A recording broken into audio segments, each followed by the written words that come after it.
স্বাগত দীপ্ত সংবাদে। আপনাদের সঙ্গে আছি আমি সাদিক হাসান ইমন। প্রধানমন্ত্রী হিসেবে দায়িত্ব গ্রহণের দ্বিতীয় দিনের মতো সচিবালয়ে অফিস করছেন তারেক রহমান। সকালে গুলশানের বাসা থেকে রওনা হয়ে প্রশাসনের প্রাণকেন্দ্র সচিবালয়ে পৌঁছান তিনি। দিনের কর্মসূচি অনুযায়ী সকালে প্রধানমন্ত্রী তারেক রহমানের সঙ্গে তিন বাহিনীর প্রধান সৌজন্য সাক্ষাৎ করেন। কুশল বিনিময়ের পাশাপাশি নানা বিষয়ে এ সময় নতুন প্রধানমন্ত্রীর সঙ্গে আলোচনা করেন তারা। এরপর ফ্যামিলি কার্ড চালু করার লক্ষ্যে কর্মপরিকল্পনা চূড়ান্ত করতে আন্তঃমন্ত্রণালয় বৈঠকে অংশ নেবেন প্রধানমন্ত্রী। একই সঙ্গে আগামী 5 বছরে বৃক্ষরোপণ ও নদী খাল জলাধার খনন ও পুনর্খনন কর্মসূচি নিয়েও বৈঠক হওয়ার কথা রয়েছে।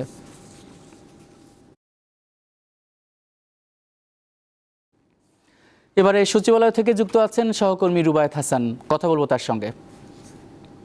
রুবায়েত, সচিবালয়ে মন্ত্রীদের উপস্থিতি কেমন দেখতে পাচ্ছেন, আর প্রধানমন্ত্রী সহ অন্যান্য মন্ত্রীদের কর্মপরিকল্পনা কি রয়েছে? দ্বিতীয় দিনের যে কর্মসূচি তাতে নতুন প্রধানমন্ত্রী তারেক রহমান অফিস শুরু করেছেন 9:30টার পর, এবং আপনি যেমনটা খবরে জানাবার চেষ্টা করছিলেন, ফ্যামিলি কার্ডের বিষয়ে যে সভা সেটি শুরু হবার কথা রয়েছে দুপুর 12টার কিছু আগে, এবং একই সঙ্গে 5 বছরে 25 কোটি বৃক্ষরোপণ এবং নদী খাল খননের যে কর্মসূচির যে সভা সেটিও দুপুর নাগাদ অনুষ্ঠিত হবে। তবে তার আগে তিনি তিন বাহিনীর প্রধানদের সঙ্গে বৈঠক করেছেন এবং জানবার চেষ্টা করেছেন আসলে নতুন দায়িত্ব নেবার পর এটি আসলে স্বভাবতই প্রোটোকলের অংশ হিসেবে যে সরকার প্রধান তিনি জেনে নেবেন যে কী অবস্থায় রয়েছে দেশের সকল বাহিনী। একই সঙ্গে তিনি সেই বাহিনীরও মন্ত্রণালয়ে যেটি রয়েছে তার দায়িত্ব পালন করছেন প্রধানমন্ত্রী হিসাবে। তো সব মিলিয়ে তার এই কর্মসূচি আসলে আরও বেশ কিছুদিন চলবে, কারণ যমুনা কিংবা রাষ্ট্রীয় তথ্য ভবন যমুনা কিংবা তেজগাঁওস্থ যে প্রধানমন্ত্রীর কার্যালয় সেখানে আসলে সংস্কার বাকি হওয়ার কারণে মাননীয় প্রধানমন্ত্রী সচিবালয়ে আসলে অফিস করবার সিদ্ধান্ত নিয়েছেন। তারই ধারাবাহিকতায় আজ দ্বিতীয় দিনের মতো তিনি অফিস করছেন। গুরুত্বপূর্ণ কিছু সভাতে আজ অংশ নেবার তার কথাও রয়েছে। অন্য মন্ত্রণালয়গুলোতেও আসলে যারা মন্ত্রী প্রতিমন্ত্রীর দায়িত্ব পালন করছেন তারা এসেছেন। দুপুর নাগাদ শিক্ষা মন্ত্রণালয়ে এক ধরনের সভা অনুষ্ঠিত হওয়ার কথা রয়েছে। এই মুহূর্তে আমি দাঁড়িয়ে রয়েছি স্বরাষ্ট্র মন্ত্রণালয়ে, যেখানে একটি সভা ইতিমধ্যেই বিভিন্ন সংস্থা এবং বাহিনীর সঙ্গে একটি সভা শেষ হয়েছে বলে আমার কাছে তথ্য এসেছে। স্বরাষ্ট্রমন্ত্রী সালাউদ্দিন আহমেদ তিনি গতকালই বলছিলেন বাংলাদেশের যে বর্তমান সরকার বিএনপি নেতৃত্বাধীন সরকার তারা 180 দিনের এক ধরনের কর্মপরিকল্পনা হাতে নিয়েছে, যাতে মানুষের আইন শৃঙ্খলা নিরাপত্তার বিষয়টি অগ্রাধিকার দেওয়া হয়েছে। মব সন্ত্রাসের দমন করবে এই সরকার, এমন বার্তা তিনি গতকালই দিয়েছেন। বাহিনীগুলোর সঙ্গে যখন তিনি বসেছেন নিশ্চিতভাবেই কিছুক্ষণ পরে গণমাধ্যমে কথা বললেও তিনি দেশের আইন শৃঙ্খলা পরিস্থিতি নিয়ে ব্রিফ করবেন। তবে বিদ্যুৎ খাদ্যপণ্যের দাম কমানো, আইন শৃঙ্খলা পরিস্থিতির উন্নয়ন, এগুলোর বিষয়ে জোর তৎপরতা সরকারের পক্ষ থেকে লক্ষ্য করা যাচ্ছে। আর একই সঙ্গে শিক্ষামন্ত্রী সহ স্থানীয় সরকার মন্ত্রী বা অর্থমন্ত্রী তারা পবিত্র রমজান মাস উপলক্ষে দ্বিতীয় দিনের নির্দিষ্ট অফিস টাইমে তারা অফিস শুরু করেছেন। বৈঠক করবেন দফায় দফায় আজকে তাদের মন্ত্রণালয়ের কর্মচারীদের সঙ্গে বা অধীনস্থ যে সংস্থা বা অধিদপ্তর রয়েছে তাদের সঙ্গে, এমন বার্তা পেয়েছে। আমি সকালবেলার দিকে গিয়েছিলাম পররাষ্ট্র মন্ত্রণালয়ে। সকাল থেকেই কিন্তু ডক্টর খলিলুর রহমান পররাষ্ট্রমন্ত্রী সহ প্রতিমন্ত্রী তারা অফিস শুরু করেছেন। তারা শুধুমাত্র অফিস করার আগে সাংবাদিকদের জানিয়েছেন যে অফিসের পরে তারা হয়তো কথা বলতে পারেন, তবে তারা অফিস করছেন। তো সব মিলিয়ে যে 50 সদস্যের যে তারেক রহমানের মন্ত্রিসভা তিনি সহ তারা কিন্তু দেশ গঠনে, দেশের উন্নয়নে, মানুষের কল্যাণে কাজ করবেন এমন বার্তা গতকালই দিয়েছিলেন। এবং এই ধারাবাহিকতায় সরকারের অংশ হিসেবে রুটিন দায়িত্ব যেটি জনগণের জন্য কাজ করা সেটি কিন্তু দ্বিতীয় দিনের মতো আসলে চালু রয়েছে এমন বার্তা বলা যায়। সচিবালয়ের আইন শৃঙ্খলা পরিস্থিতি খানিকটা জোরদার করা হয়েছে। আমি দেখেছি যেহেতু নতুন প্রধানমন্ত্রী সচিবালয়ে অফিস করছেন, যেটি অনেকটাই দেখা যায় না বা এটি একটি নিয়মের ব্যত্যয়। যখন মন্ত্রিসভার বৈঠক হতেন তখনই বিগত দিনের যারা প্রধানমন্ত্রী ছিলেন বা মাননীয় প্রধান উপদেষ্টা ছিলেন তারা অফিস করেছেন সচিবালয়ে, কিন্তু নতুন প্রধানমন্ত্রীর রীতি ভেঙে যেমনটা তিনি সড়কে যানবাহন চলাচলের ক্ষেত্রেও তিনি গণমানুষের সঙ্গেই চলাচল করছেন, বাড়তি প্রোটোকলের ব্যবস্থাপনা নেওয়া হচ্ছে না। নতুন এক ধরনের বার্তা দেবার চেষ্টা করা হচ্ছে বিএনপির এই নতুন সরকারের পক্ষ থেকে। দেখা যাক তবে সচিবালয় কেন্দ্রিক যে আশপাশের রাস্তাগুলো রয়েছে তাতে কিন্তু আমি দেখছি সকালের দিকে খানিকটা যানজটও ছিল। আইনশৃঙ্খলা রক্ষাকারী বাহিনীর বাড়তি নজরদারিও আমার চোখে পড়েছে। সচিবালয়ে সাধারণত গত 1.5 বছরে যে সকল যানবাহন তল্লাশির যে প্রক্রিয়া ছিল তাতেও কিন্তু এক ধরনের পরিবর্তন আনা হয়েছে প্রটোকলে। শুধুমাত্র স্টিকারধারী যানবাহনগুলোই আসলে ঢুকতে তল্লাশি করে ঢোকানো হয়েছে সচিবালয়ে। সব মিলিয়ে কর্মচাঞ্চল্য, রমজানের প্রথম দিন ব্যস্ততায় কাটছে সচিবালয়। দিনের বাকি সময়গুলোতে আসলে মন্ত্রীদের বক্তব্য পেলে আপনার মাধ্যমে সাধারণ দর্শকদের জানাতে পারবো। আপনাকে অসংখ্য ধন্যবাদ রুবায়েত। মন্ত্রী এবং প্রধানমন্ত্রীদের যে কর্মপরিকল্পনা সেটা সুষ্ঠুভাবে বাস্তবায়িত হোক এই প্রত্যাশা। সচিবালয় থেকে যুক্ত ছিলেন সহকর্মী রুবায়েত হাসান। জুলাই গণ অভ্যুত্থানের রাজধানী রামপুরায় 28 জনকে হত্যা মামলায় বিজিবির কর্মকর্তা রেদওয়ানুল ইসলাম সহ 4 জনের বিরুদ্ধে আনুষ্ঠানিক অভিযোগ গঠনের পর বিচার শুরু হচ্ছে আজ। আন্তর্জাতিক অপরাধ ট্রাইব্যুনাল 1-এর চেয়ারম্যান বিচারপতি গোলাম মুর্তুজা মজুমদারের নেতৃত্বাধীন 3 সদস্যের বিচারিক প্যানেলে সূচনা বক্তব্য রাখবেন চিফ প্রসিকিউটর। এরপর শুরু হবে সাক্ষ্য গ্রহণ। একই সাথে আওয়ামী লীগের শাসনামলে টাস্কফোর্স ফর ইন্টারোগেশন সেলে গুম করে নির্যাতনের ঘটনায় ক্ষমতাচ্যুত প্রধানমন্ত্রী শেখ হাসিনা ও 10 সেনা কর্মকর্তা সহ 17 আসামির বিরুদ্ধে চলা মানবতাবিরোধী অপরাধের মামলার সাক্ষ্য গ্রহণ শুরু হয়েছে। সকালে এসব মামলার অভিযুক্ত 12 সেনা সদস্যকে ট্রাইব্যুনালে হাজির করা হয়। এদিকে জুলাই গণ অভ্যুত্থানে মানবতাবিরোধী অপরাধের মামলায় সাবেক মন্ত্রী ওবায়দুল কাদের সহ 7 আসামির বিরুদ্ধে রাষ্ট্রপক্ষের দ্বিতীয় সাক্ষীর সাক্ষ্য গ্রহণ আজ। এর আগে ট্রাইব্যুনাল 2-এ প্রসিকিউশনের প্রথম সাক্ষী এম এ রাজ্জাক জবানবন্দি দেন। বছর ঘুরে আবার ফিরে এলো পবিত্র মাহে রমজান। বুধবার সন্ধ্যায় বাংলাদেশের আকাশে পবিত্র রমজান মাসের চাঁদ দেখা যাওয়ার বিষয়টি নিশ্চিত করে জাতীয় চাঁদ দেখা কমিটি।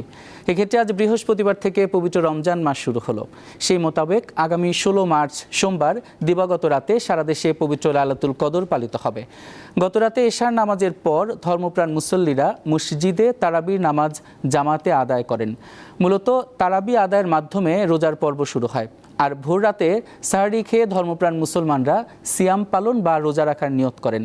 এদিকে পবিত্র মাহে রমজানকে স্বাগত জানিয়ে পটুয়াখালী ও বরিশাল সহ বিভিন্ন স্থানে র্যালি হয়েছে। দেশের মুসলিম উম্মার শান্তি কামনায় বিশেষ দোয়া ও মোনাজাত করা হয়েছে।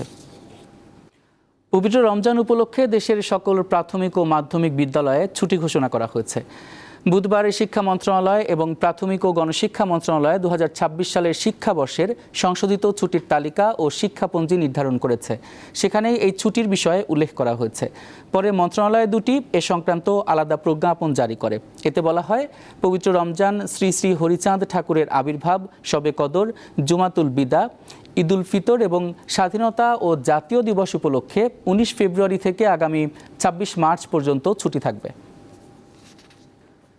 রমজান সামনে রেখে রাজধানীতে নিত্যপণ্যের বাজারে তৈরি হয়েছে অস্থিরতা। ফলে স্বস্তি ফিরছে না নিম্ন ও মধ্য আয়ের পরিবারে। যদিও আমদানিকারকরা বলছেন দেশে পণ্য মজুদ পরিস্থিতি ভালো। পরিস্থিতির উন্নয়নে ট্রাক সেলে কম দামে ছোলা, সয়াবিন তেল, চিনি, মসুর ডাল সহ খেজুর বিক্রি শুরু করেছে টিসিবি। ছোলা, সয়াবিন তেল, চিনি, মসুর ডাল এবং খেজুরের দাম অসহনীয়ভাবে বাড়তে থাকে। এবারও সরকার পরিবর্তনের প্রেক্ষাপটে রমজানের আগ মুহূর্তে বাজার আবার অস্থির হয়ে উঠেছে। এখন বর্তমানে মাল একটু শর্ট থাকার কারণে গত সপ্তাহের তুলনায় এই সপ্তাহে আবার জিনিসের দাম একটু 10 টাকা করে বাড়তি আছে। তুলনামূলকভাবে একটু তো বেশি, সবাই এই সুযোগটা নেয়। মধ্যবিত্ত ফ্যামিলির মানুষ, তারা বাসা ভাড়া, বাচ্চাদের লেখাপড়া সবকিছু মিলাইয়া দেখা গেছে রমজান মাসের জন্য তার আলাদা একটা বাজেট নিতে হবে। রমজানে আমদানি নির্ভর খাদ্যপণ্যের বাড়তি চাহিদা সৃষ্টি হয়। আমদানিকারকেরা বলছেন এবার এসব পণ্যের পর্যাপ্ত মজুত রয়েছে। কোনো প্রকার মালের কোনো ঘাটতি নেই। রমজানের যে সমস্ত নিত্য প্রয়োজনীয় জিনিসগুলি আছে, যেমন 1 নম্বর হলো ভোজ্য তেল, চিনি, ছোলা, আদা, রসুন, কোনো কিছুরই আপনার পাইকারি পর্যায়ে কোনো ঘাটতি নেই, আমদানির ক্ষেত্রে ঘাটতি নেই। রমজানের নিত্যপণ্যের দাম সহনীয় রাখতে 17 ফেব্রুয়ারি থেকে ট্রাক সেল কার্যক্রম শুরু করেছে trading corporation of Bangladesh TCB. সরকারি এই প্রতিষ্ঠানটি সয়াবিন তেল প্রতি লিটার 115 টাকা, ছোলা প্রতি কেজি 60 টাকা, চিনি প্রতি কেজি 80 টাকা, মসুরের ডাল প্রতি কেজি 60 টাকা আর খেজুর প্রতি কেজি 160 টাকা দরে বিক্রি করছে। উপকার হয়েছে, আমরা খাইতে পারি, এর উপকার না, আমরা তো খাইতে পারি, এর তাঙ্গো উপকার না। এক প্যাকেজে আপনার মনে করেন 2 কেজি হলো গিয়া ডাল, 1 কেজি ছোলা, হাফ কেজি আপনার খেজুর, আর 2 কেজি মশারির ডাল, 2 কেজি তেল। টিসিবি জানিয়েছে আগামী 12 মার্চ পর্যন্ত সারা দেশে মিলবে এসব নিত্যপণ্য। সবার জন্য উন্মুক্ত রেখে ভ্রাম্যমাণ ট্রাক সেলের মাধ্যমে পণ্য বিক্রয় কার্যক্রম 17 তারিখ থেকে আমাদের এই পণ্য বিক্রয় কার্যক্রম শুরু হয়েছে। এই রোজাতে আমরা ট্রাক সেলের মাধ্যমে প্রায় 23,000 মেট্রিক টন পণ্য বিক্রয় করব, আর প্রায় 40 থেকে 41,000 মেট্রিক টন পণ্য আমরা কার্ডের মাধ্যমে বিক্রি করব। তিনি জানান প্রতিদিন 450টি ট্রাকে সারা দেশে নিত্যপণ্য সামগ্রী বিক্রি করবে টিসিবি। শাহরিয়ার ইমন, দীপ্ত সংবাদ, ঢাকা। প্রথম রোজায় এবারে জানবো নারায়ণগঞ্জের বাজার পরিস্থিতি। আমাদের সঙ্গে যুক্ত আছেন সহকর্মী গৌতম সাহা। গৌতম, নিত্যপণ্যের বাজারে কি অবস্থা দেখছেন, আর ইফতারের পণ্য যদি বলি খেজুর সহ অন্যান্য পণ্যের দামের কি পরিস্থিতি দেখছেন আমাদের জানান।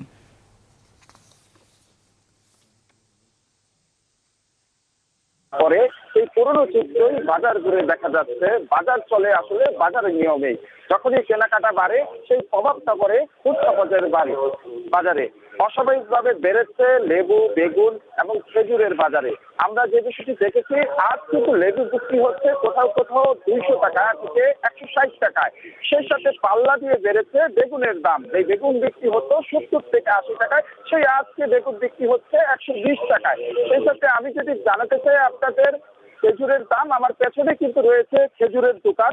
এখানে আজকে বিক্রি হচ্ছে জাহিদি যে খেজুরটি রয়েছে 260 থেকে 280 টাকা দরে বিক্রি হচ্ছে। সেই সাথে যে সবচেয়ে চাহিদার যে খেজুরটি রয়েছে বড়ই খেজুর, এই বড়ই খেজুরটি বিক্রি হচ্ছে কিন্তু 500 টাকা থেকে 550 টাকায়। আমরা কথা বলেছিলাম এখানকার যে জাহিদি খেজুরের যারা ব্যবসায়ী রয়েছেন, খেজুর ব্যবসায়ীরা বলছেন চাহিদার তুলনায় সরবরাহ কম থাকায় এবং তারা কিন্তু অধিক মূল্যে সেই খেজুর কিন্তু কিনে আনতে হয়েছে, যার কারণে তারা কিন্তু বেশি দামে খেজুর বিক্রি করছেন। তারা বেশিটি জানিয়েছেন প্রতি কেজিতে 40 থেকে 50 টাকা কেজি কিন্তু আজ দরে বেশি বিক্রি হচ্ছে।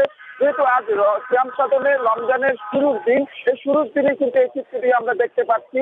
রোজাদাররা কিন্তু রোজা ভাঙে খেজুর দিয়ে এবং সেই সাথে লেবু দিয়ে যে শরবত তৈরি করে, সেই শরবত দিয়ে কিন্তু তারা কিন্তু রোজাটা ভাঙে। সেই লেবুর দামে কিন্তু আকাশচুম্বী আমরা দেখতে পাচ্ছি।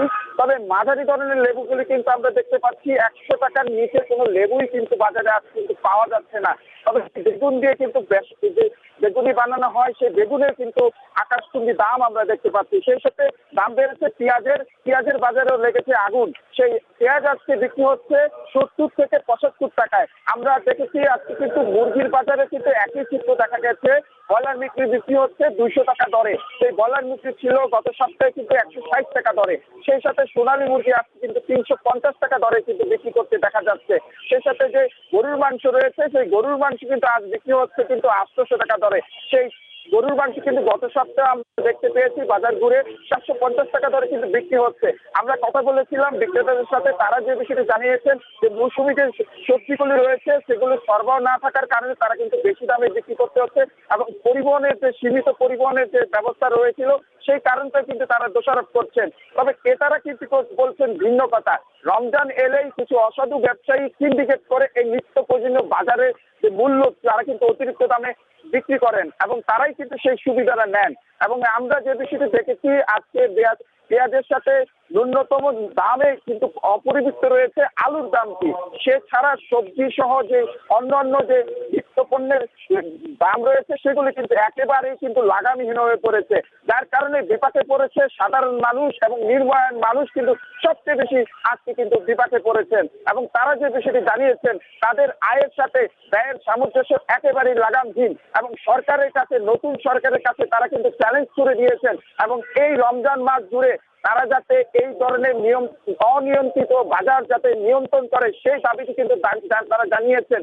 তবে তারা আরেকটি বিষয় দেখছেন, বাজারে আমরা একাধিক ক্রেতার সাথে কথা বলে যে বিষয়টি জানতে পেরেছি, তারা কিন্তু এখানে যে বিষয়টি জানিয়েছেন যে নিয়মিত বাজার মনিটরিং সেই চিত্রটি কিন্তু তারা দেখতে পাচ্ছেন না, যার কারণে কিন্তু যা ইচ্ছে তা দাম হাঁকাচ্ছেন কিছু অসাধু ব্যবসায়ী এবং সেই সাথে বিপাকে পড়ছেন সাধারণ জনগণ। এবং সেই নিয়মিত বাজার মনিটরিং করে এই বাজারটাকে নিয়ন্ত্রণ রাখার দাবি জানিয়েছেন তারা, না হলে কিন্তু এই সাধারণ মানুষ আরো রমজানের শুরু থেকে শেষ পর্যন্ত কিন্তু আরো ভোগান্তিতে পড়বেন সেই বিষয়টি কিন্তু তারা জানিয়েছেন।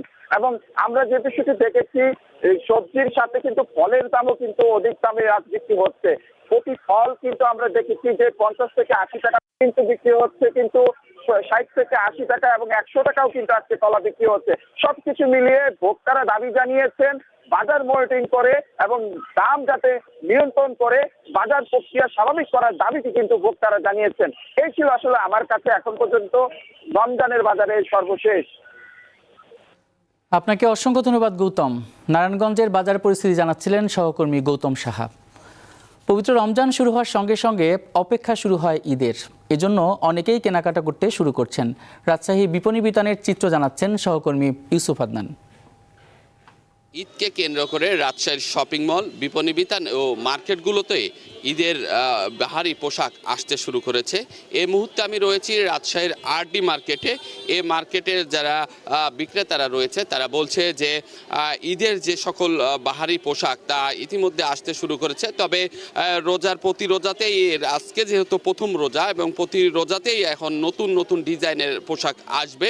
আমি বিক্রেতাদের সাথে কথা বলেছিলাম, তারা বলছে যে আসলে 10 রোজার পর থেকে বেচাকেনা ভালো হবে বলে তারা জানিয়েছেন। কারণ হিসেবে তারা বলছেন যে সরকারি বেসরকারি যে সকল কর্মকর্তা কর্মচারী রয়েছে তারা যখন বোনাস পাবে তারপর থেকে মূলত আসলে বিক্রয়তা ভালো হবে বলে তারা জানিয়েছেন। তবে আমরা দেখেছি যে সোপুরা সিল্ক ফ্যাক্টরিগুলোতে বাহারি ডিজাইন, বাহারি নামের পোশাকগুলো আসলে আনছেন এবং তারা ক্রেতা আকর্ষণমূলক পোশাক নিয়ে আসার চেষ্টা করছেন। তবে যে মার্কেটগুলো আমি ঘুরে দেখেছি, রাজশাহীর সব মার্কেটগুলোতেই ঈদের পোশাক আসা শুরু হয়েছে। তবে 5 রোজার পর থেকে নতুন নতুন ডিজাইনে যে সকল পোশাক তা আসবে বলে বিক্রেতারা জানিয়েছেন। তবে এবার গতবারের তুলনায় পোশাকগুলোর দাম কিছুটা বেশি বলে আমার কাছে মনে হয়েছে। আমি কিছু কিছু পোশাকের দাম জিজ্ঞাসা করেছিলাম বিক্রেতার কাছে যে কেন এরকম হচ্ছে। তারা বলেছেন যে আসলে সকল জিনিসের ঊর্ধ্বমুখী দামের কারণে আসলে পোশাকগুলোর দাম কিছুটা বৃদ্ধি পেয়েছে। আসলে এই ছিল আমার কাছে ঈদের বাজারের সর্বশেষ খবর। অমর একুশে বইমেলা শুরু হচ্ছে আগামী 25 ফেব্রুয়ারি, চলবে 15 মার্চ পর্যন্ত। একথা জানান সংস্কৃতিমন্ত্রী নিতাই রায়চৌধুরী। বুধবার সন্ধ্যায় বাংলা একাডেমি সভাকক্ষে প্রকাশক ও মেলার আয়োজক বাংলা একাডেমি কর্তৃপক্ষের সঙ্গে বৈঠকে এই সিদ্ধান্ত হয়। এবারে বইমেলায় স্টল ভাড়া মওকুফ করার সিদ্ধান্ত নেওয়া হয়েছে ওই বৈঠকে। কয়েকদিন থেকে মেলা আয়োজন নিয়ে জটিলতার মধ্যে বুধবার নতুন সরকারের প্রথম কার্যদিবসে 2 মন্ত্রী এ নিয়ে বৈঠক করেন প্রকাশক ও বাংলা একাডেমি কর্তৃপক্ষের সঙ্গে।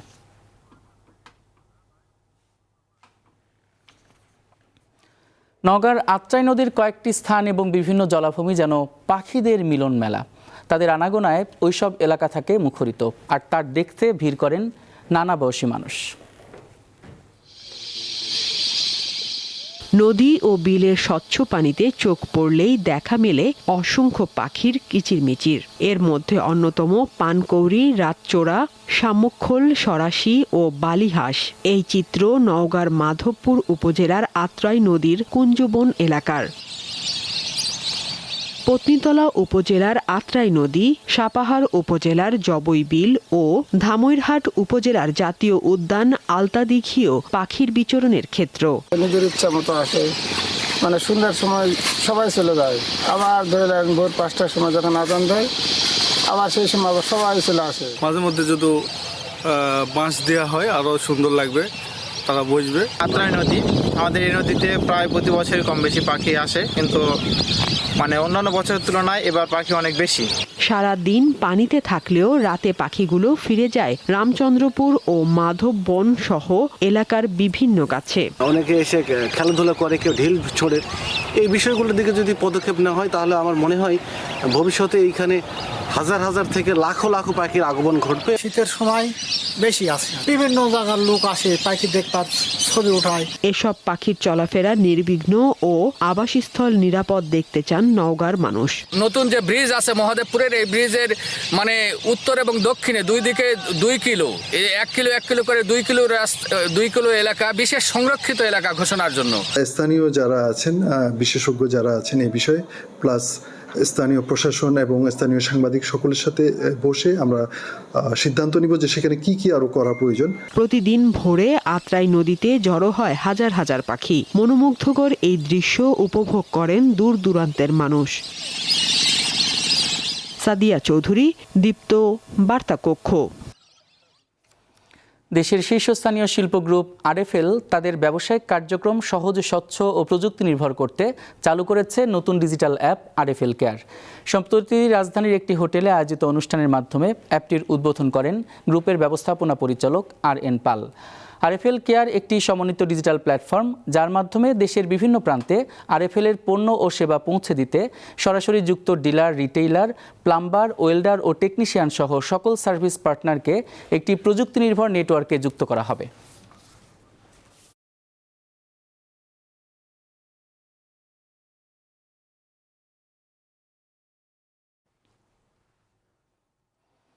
দেশের বাইরের খবর। সিরিয়া থেকে নিজেদের সব সেনা প্রত্যাহারের সিদ্ধান্ত নিয়েছে যুক্তরাষ্ট্র। গত কয়েক মাস ধরে সিরিয়া থেকে ধীরে ধীরে কিছু সেনা প্রত্যাহার করে দেশটি। মার্কিন কর্মকর্তাদের উদ্ধৃতি দিয়ে ওয়াল স্ট্রিট জার্নাল জানায়, আগামী 2 মাসের মধ্যে সকল সেনাদের প্রত্যাহার করা হতে পারে।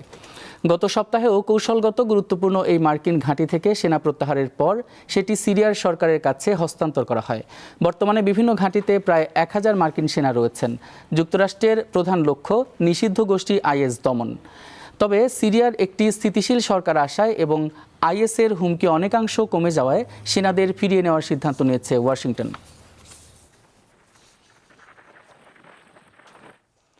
ফিলিস্তিনের অবরুদ্ধ গাজা উপত্যকায় ইসরায়েলি আগ্রাসনে প্রকৃত মৃতের সংখ্যা সরকারি হিসাবের তুলনায় অনেক বেশি। 2025 সালের শুরুতেই গাজাতে 75,000-এর বেশি মানুষ মৃত্যুর শিকার হয়েছেন। বিশ্বের শীর্ষস্থানীয় চিকিৎসা সাময়িকী দ্য ল্যান্সেট ওয়ার্ল্ড হেলথের এক জরিপে এই ভয়াবহ তথ্য উঠে এসেছে। জরিপ বলছে, গাজার স্বাস্থ্য মন্ত্রণালয়ের দেওয়া মৃত্যুর সংখ্যার তুলনায় বাস্তবে নিহতের সংখ্যা আরও বেশি। জরিপ অনুযায়ী 2023 সালের 7 অক্টোবর থেকে 2025 সালের 5 জানুয়ারি পর্যন্ত সময়ে গাজায় 75,200 জন সহিংস মৃত্যুর শিকার হয়েছেন। একই সময় স্বাস্থ্য মন্ত্রণালয়ের হিসাব বলছে নিহতের সংখ্যা 49,090 জন, যার তুলনায় স্বাধীন গবেষণার হিসাব 34.7% বেশি। নিহতদের মধ্যে নারী, শিশু ও বয়স্কর হার 56.2%, যা বেসামরিক জনগোষ্ঠীর ওপর যুদ্ধের প্রভাব স্পষ্ট করে।